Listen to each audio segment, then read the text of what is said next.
किसी जंगल में टुनटुनी चिड़िया अपने पति कालू कौवे के साथ रहती थी। शादी के कुछ ही दिनों बाद वो 2 अंडे देती है। समय आने पर अंडे से प्यारी प्यारी 2 बेटियां बाहर आती हैं। ये देखकर टुनटुनी बहुत खुश हो जाती है, लेकिन उसका पति नाराज हो जाता है। क्या टुनटुनी, तुमने एक साथ मेरे ऊपर 2 बेटियों का बोझ डाल दिया। मैंने तो सोचा था एक बेटा हो तो बुढ़ापे का सहारा बनेगा।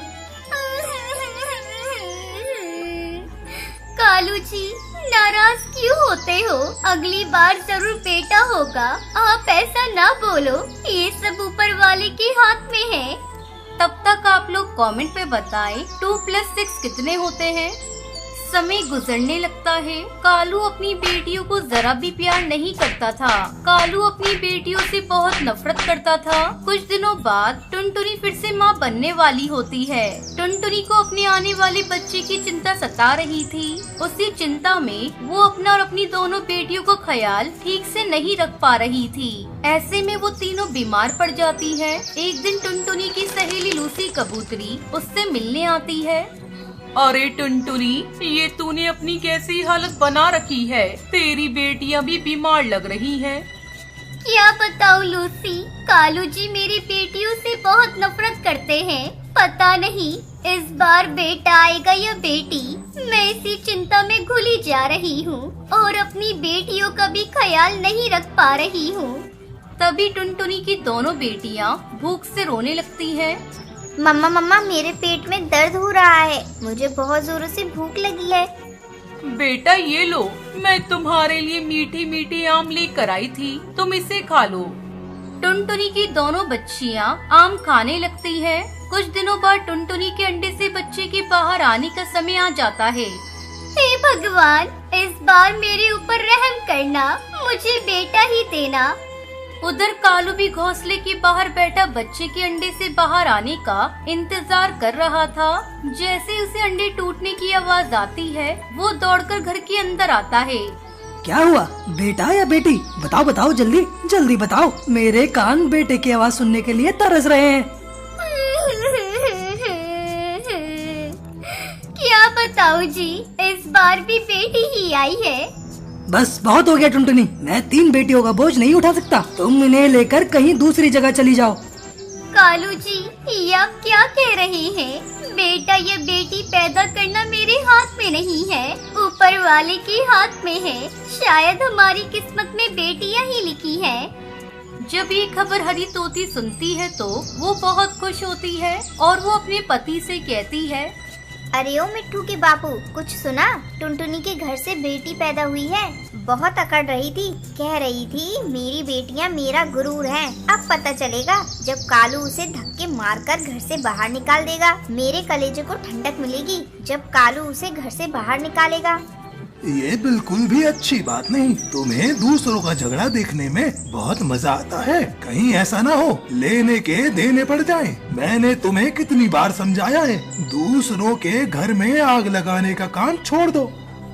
तुम चुप रहो जी, बहुत आए साधु महात्मा बनने। मुझे टुनटुनी का घर टूटते हुए देखना है। बहुत दिनों से मैं अपनी सहेली चंपा के लिए कालू की तरह वर की तलाश कर रही थी। अब मैं अपनी सहेली की शादी उस कालू से करवाऊंगी। आज तो मैं उस कालू को ऐसा भड़काऊंगी कि वो टुनटुनी और उसकी बेटियों को धक्के मारकर घर से बाहर निकाल देगा। अब मैं जा रही हूँ। मेरे जाने से पहले अगर कालू अपनी तीसरी बेटी को भी अपना लेगा तो टुनटुनी को उस घर से निकालने का मेरा प्लान धरा का धरा रह जाएगा। मैं टुनटुनी के घर जा रही हूँ तमाशा देखने। तुम घर को देखना आकर, तुम्हें सारा किस्सा बताऊंगी। हरी तोती टुनटुनी के घर पहुँचती है। अरे ओ कालू, सुना है तेरे घर में फिर से बेटी आई है। तू बड़ा ही बदकिस्मत है रे। बुढ़ापे में तेरा कौन सहारा बनेगा? बेटा की चाह में तुम बुढ़े हो जाओगे। मेरी सहेली चंपा कौवे से शादी कर लो, फिर देखना बेटों की लाइन लग जाएगी। बात तो आपकी सही है भाभी, मैं अभी बेकार में कब तक इनको झेलता रहूंगा। मैं आपकी सहेली से शादी करने को तैयार हूँ। लेकिन कालू, मेरी बहन से शादी करने से पहले टुनटुनी और तीनों बेटियों से तुम्हें छुटकारा पाना होगा। ये कौन सी बड़ी बात है भाभी, मैं आपके सामने ही टुनटुनी को धक्के मारकर घर से बाहर निकाल देता हूँ। इतना कहकर कालू टुनटुनी उसकी बेटियों को घर से बाहर निकालने के लिए कमरे के अंदर जाता है। अरे ओ मनहूस टुनटुनी, निकल जा मेरे घर से अपनी तीनों बेटियों को लेकर। मैं कल ही दूसरी शादी करने जा रहा हूँ। ये आप क्या कह रहे हो जी? दूसरों के कहने पर तुम क्यों अपना घर बर्बाद कर रहे हो? देखना, ये एक दिन बड़े होकर हमारा नाम रोशन करेंगी। मुझे तेरा ये भाषण सुनने का कोई शौक नहीं। तू अपनी बेटी को लेकर यहाँ से जाती है या मैं तुझे पीटना शुरू करूँ? लेकिन मैं नन्ही नन्ही बच्चियों को लेकर कहाँ जाऊंगी? मेरा तो मायका भी नहीं है। ठीक है जी, मैं जा रही हूँ अपनी बेटियों को लेकर। देखना, एक दिन तुम जरूर पछताओगे। टुनटुनी अपनी बेटियों को लेकर वहाँ से जाने लगी। उसे जाता देखकर हरी तोती बहुत खुश थी। तोती बहन, आपने मेरा घर उजाड़ कर अच्छा नहीं किया। आपकी भी एक बेटी है। रस्सी जल गई मगर बल नहीं गया। मेरी चिंता छोड़, तू अपनी और अपनी मनहूस बेटियों के बारे में सोच। टुनटुनी वहाँ से चली जाती है। समय तेजी से गुजरने लगता है। कालू कौवे चंपा कौवे की शादी हो जाती है। कुछ ही दिनों बाद कालू कौवे के घर बेटे का जन्म होता है। अपनी बेटी को देखकर कालू बहुत खुश था। चंपा, आज मैं बहुत खुश हूँ। मांग, तुझे जो मांगना है। काश मैंने तुमसे पहले ही शादी कर ली होती तो मुझे आज इतना इंतजार नहीं करना पड़ता। कालू जी, मेरा बहुत मन है मैं नौलखा हार पहनूं। अगर तुम मुझे वो ला दोगे तो बहुत अच्छा होगा। दूसरी तरफ टुनटुनी पक्षियों के घर में काम करके अपनी बेटियों को पालने लगी और उन्हें पढ़ाने लगी। मेरी बच्चियों, तुम मन लगाकर पढ़ाई करो और इस बेरहम दुनिया को दिखा देना कि बेटियां भी बेटों से कम नहीं होती। समय के साथ साथ तीनों बेटियां बड़ी हो जाती हैं और पढ़ लिख कर नौकरी करने लगती हैं। दूसरी तरफ कालू का बेटा ज्यादा लाड प्यार में बिगड़ जाता है। हर दिन पैसों के लिए घर में कालू से झगड़ा करने लगता है। नालायक, इसी दिन के लिए मैंने तुझे पाल पोस के बड़ा किया था कि तू एक दिन मेरे साथ मारपीट करे। तुझे कमा कर मुझे देना चाहिए। रुक, मैं तुझे अभी सीधा करता हूँ। कालू भुट्टे, तू मेरे बेटे को मारेगा? तेरी इतनी हिम्मत? मैं इसका पिता हूँ चंपा। इसे प्यार करता हूँ तो इसे मार भी सकता हूँ। तू इस गलत फहमी में मत रहना। आज मैं तुझे एक राज बताना चाहती हूँ जो मैं कई सालों से अपने सीने में लिए बैठी थी। ये तुम्हारा बेटा नहीं, ये तो मेरे और कड़कनाथ के प्यार की निशानी है।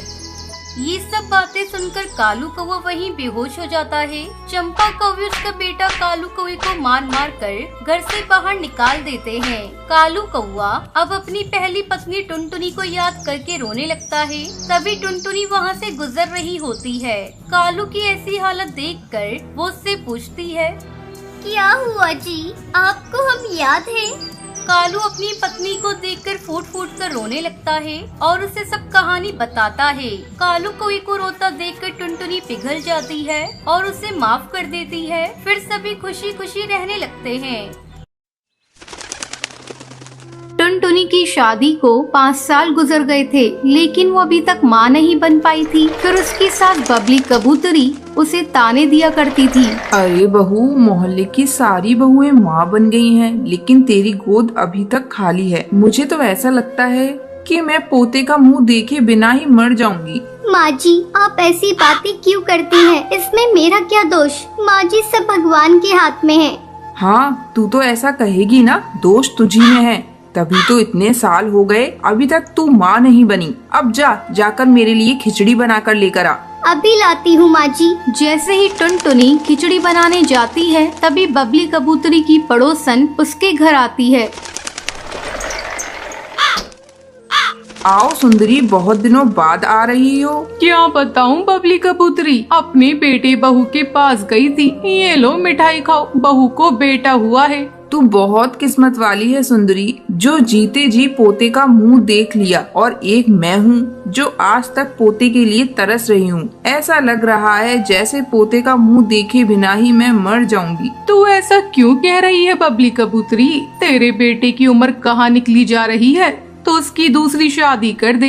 मेरे देवर की एक लड़की है, तू कहे तो मैं उनसे बात चलाऊं। हाँ सुंदरी, लगता है मुझे ऐसा ही करना पड़ेगा। तभी टुनटुनी वहाँ पर खिचड़ी लेकर आती है और दोनों की सारी बातें सुन लेती है। वो कमरे में जाकर रोने लगती है।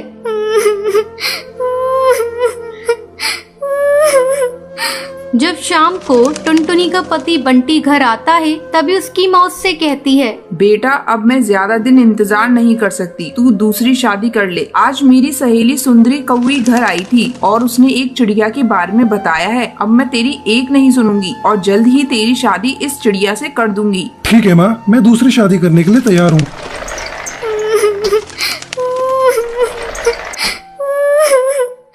आप ये क्या कह रहे हैं जी? मैं कहाँ जाऊंगी? मेरे जीते जी आप दूसरी शादी कैसे कर सकते हैं? देखो टुनटुनी, मैंने बहुत इंतजार कर लिया। तुम्हारी कोक अभी तक सोनी है, इसलिए अब माँ जैसा कहेंगी वैसा ही होगा। तुम अगर इस घर में रहना चाहती हो तो रहो, नहीं तो यहाँ से जा सकती हो। हाँ, मैं अपनी सौतन के साथ नहीं रह सकती। मैं जा रही हूँ, मैं किसी भी तरह जी लूंगी। इतना कहकर टुनटुनी घर छोड़कर चली जाती है और अपना पेट पालने के लिए पक्षियों के घरों में झाड़ू पोंछा करने लगती है। अचानक टुनटुनी को उल्टी होने लगती है। तभी उसकी मालकिन उससे कहती है, टुनटुनी तुझे क्या हो गया है? तुझे उल्टियाँ क्यों हो रही हैं? रुक, मैं अभी डॉक्टर को बुलाकर तेरा चेकअप कराती हूँ। डॉक्टर टुनटुनी का चेकअप करके बताती है, मैडम, ये 2 महीने पेट से हैं और इसलिए इन्हें उल्टियाँ हो रही हैं। मैं कुछ दवाइयाँ लिख कर दे रही हूँ, इन्हें समय समय पर देते रहिएगा। डॉक्टर के जाने के बाद टुनटुनी फूट फूट कर रोने लगती है।